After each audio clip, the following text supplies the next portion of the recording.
Alright, in this video we're doing part 2 of our polynomial factoring guide. We're going to look at trinomials or polynomials with 4 terms.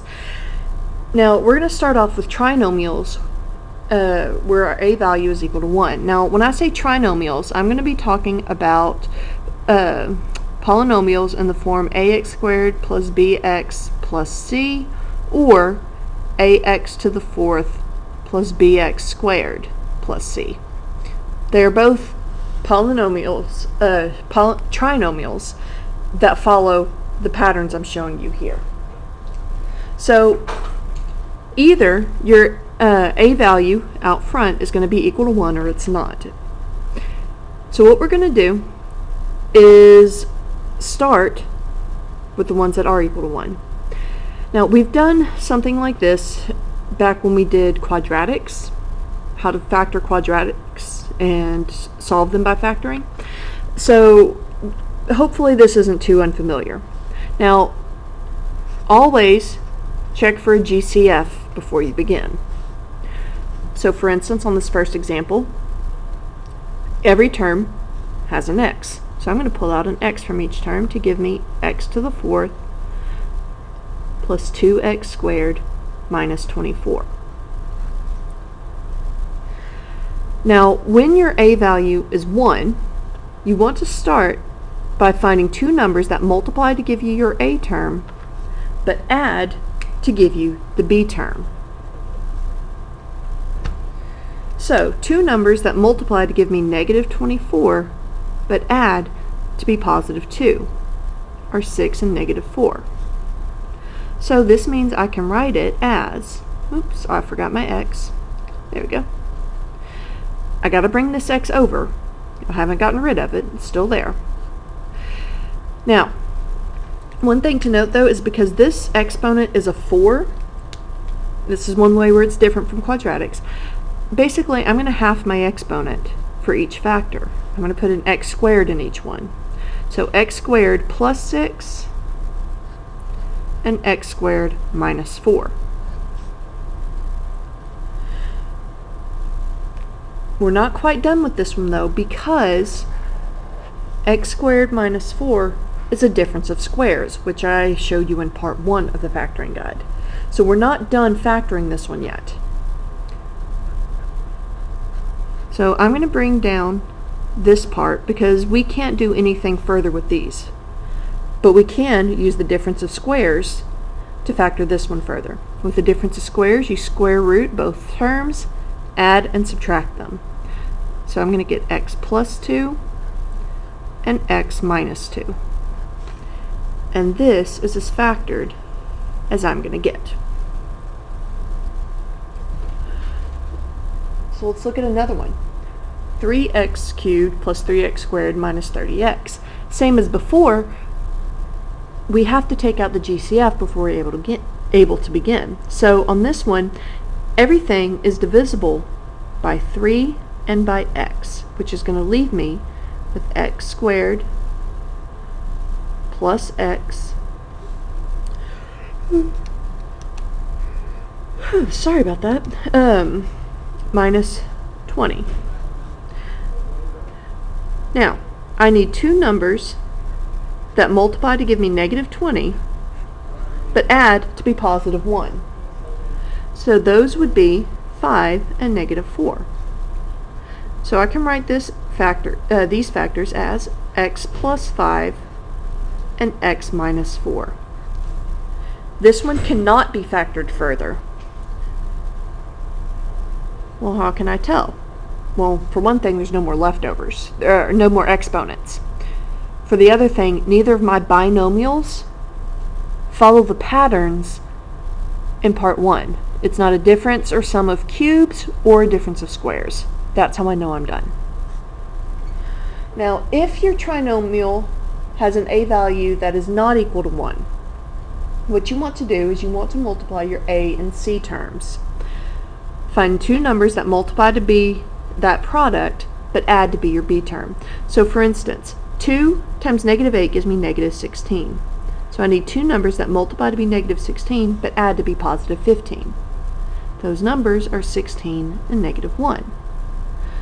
So I'm going to start by writing out that factor as x plus 16 and x minus 1. But if I were to FOIL this back out, I'm not going to get this as a result because of this 2. I have to incorporate that 2 in there by dividing the numbers of my factors by 2. Now, reduce. X plus 16 over 2, well 16 divided by 2 comes out evenly to 8. And my other one, 1 over 2 does not divide evenly, but it's not in proper form. To put it in proper form, if the fraction first can't reduce, and then it stays as that fraction, you put your denominator out in front. So 2x minus 1. No exponents left over. It's not going to follow any of the binomial patterns. That's as far as we go. Alright, so the next one.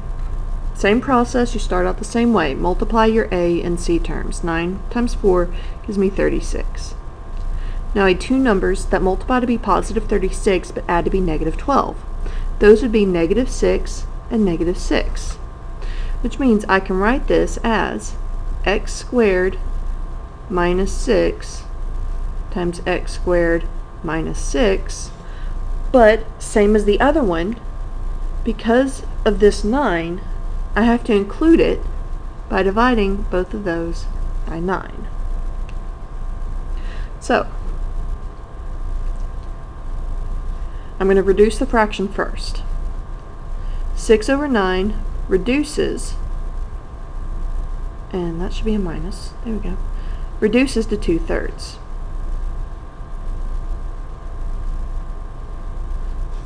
But this isn't proper form. So, proper form means this denominator is going to move in front of the x. So, 3x squared minus 2 times 3x squared minus 2, or if I like, I can write it as 3x squared minus 2 squared. Either way, it's the same thing. Now, how do I know I'm not done? Or how do I know that I am done? Well, 3x squared minus 2. Subtraction means it's either going to has to be a difference of squares or a difference of cubes. It's not a difference of cubes because my exponent, and it's not a difference of squares because neither term is a perfect square. So that's as far as I'm going to go. Now, if there are 4 terms, you start by grouping your first 2 and last 2 terms together. Then you pull out the GCF of each group. So, k cubed and 5k squared have a k squared in common. This is going to leave me with k plus 5 in that group. If I look at the second group, negative k and negative 5 have a negative 1 in common. Everything will have something to pull out even if it's just a 1. So let's say it was plus k plus 5. I'd be pulling out a positive 1 here. So just keep that in mind.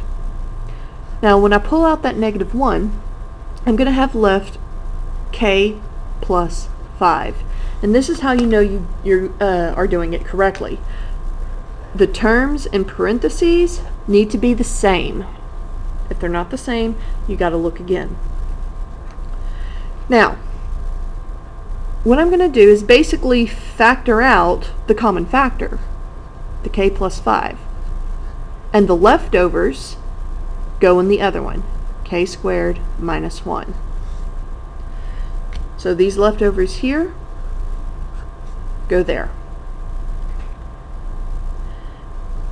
Now, the thing is, once you have it in these binomial forms, you have to check each binomial to see if it follows any of the binomial patterns. Some are difference of cubes or difference of squares. This one follows the difference of squares. So I have to use that pattern to finish. Square root both terms, add in one, subtract in the other. So I get k plus 1 and k minus 1. And that's as factored as that's going to get. Now let's say you wanted to check yourself and you've got a TI calculator. Put this into y1, put this into y2 without the parentheses. See if you end up with the same graph. Look at the table, see if you have the same numbers. Alright, so let's do another one. Group first two and last two together. Take out the GCF. Okay. So 4x cubed and negative 5x squared have a GCF of x squared. So if I divide both of these by x squared, I'm going to be left with 4x minus 5. Now, negative 16x and 20, well, they both have a 4 in common, but remember that you want your parentheses part to be equal, which means I need to have the first term as a positive 4x and the second term as a negative 5. So if I divide by positive 4, that's not going to happen. But if I divide off a negative 4, I will get positive 4x and negative 5. So make sure that when you do pull out the GCF from your terms that you end up with the same values in your parentheses. Now, technically it's GCF again because between these parts, I have a greatest common factor of 4x minus 5, and my leftovers, x squared minus 4. Then, at this point, if you can, you factor binomials. This first binomial is not going to factor. It doesn't follow any of our patterns. So I'm just going to copy that down. But this one follows a difference of squares. So I use the difference of squares to get x plus 2 times x minus 2.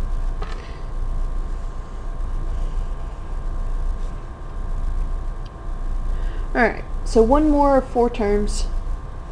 Again, start by grouping first two and last two together. Take out GCFs. So GCF of my first two. They both have a 2 and an x to the 4th in common. So when I divide both terms by 2x to the 4th, I'm going to be left with x minus 9. On the second one, both terms have a 7 in common. So I'm going to pull out a positive 7, leaving me with x minus 9. Both my terms in parentheses are the same, so I know I did it correctly. So now, I've got my x minus 9 that they had in common, and my leftovers, the 2x to the 4th and the 7, go here. Now we look at each binomial and see if we can factor further. X minus 9 doesn't follow any of the binomial patterns. Neither does 2x to the 4th plus 7. We don't have perfect squares or perfect cubes for this one, so that's as far as we go. Alright, so next video we'll talk about how to use factoring to actually find zeros of polynomials.